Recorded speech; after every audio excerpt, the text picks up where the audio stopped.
Hvala Mirjana puno, tebi i tvojim sagovornicima. Mi nastavljamo emisiju dalje informacijom da je u Centru za kulturu Šumice održan voždovački sajam zapošljavanja na kome je 20 preduzeća ponudilo 300 radnih mesta. Iz opštine najavljuju nastavak ove prakse kako bi što više mladih ljudi našli posao.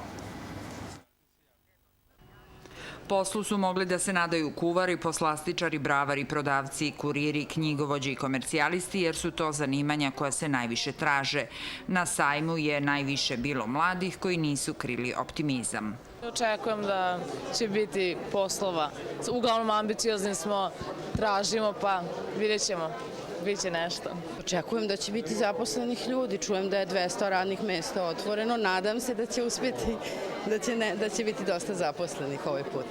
Evo sada tražim posao, pa eto da pokušam da vidim. Možda se naći nešto. Statistika Nacionalne službe za zapošljavanje pokazuje da se broj nezaposlenih smanjio za 5,68%. Iz te službe najavljuju bolju saradnju svih struktura od lokalne samouprave do ministarstava kako bi se trend nastavio.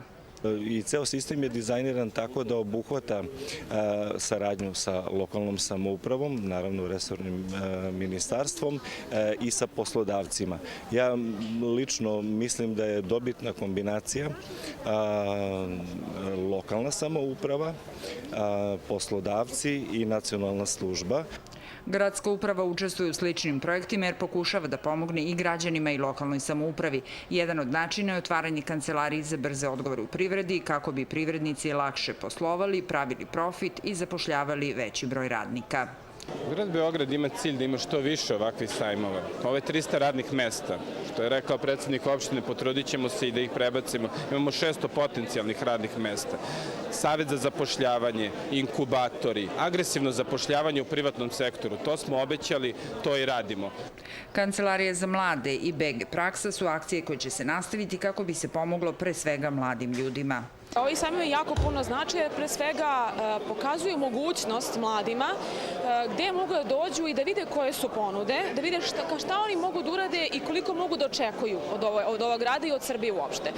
Opština Voždovac pokušava da privuče privrednike tako što im pomaže u traženju poslovnog prostora. Nova firma znači i nova radna mesta za građane. Opština Voždovac je potpisala ugovore sa pojedinim privatnim preduzećima u uzajamnoj saradnji gde se mi obavezujemo da ćemo pronalaziti poslovne prostore, a opština Voždovac zauzvrat traži zapošljavanje naših mladih ljudi. Organizatori najavljuju da će se ova praksa nastaviti. Ovo je prilika da se zainteresovani neposredno predstave poslodavcu, a oni koji nisu vični mogu da dobiju neophodnu pomoć pri pisanju CV-a i načinu prezentacije.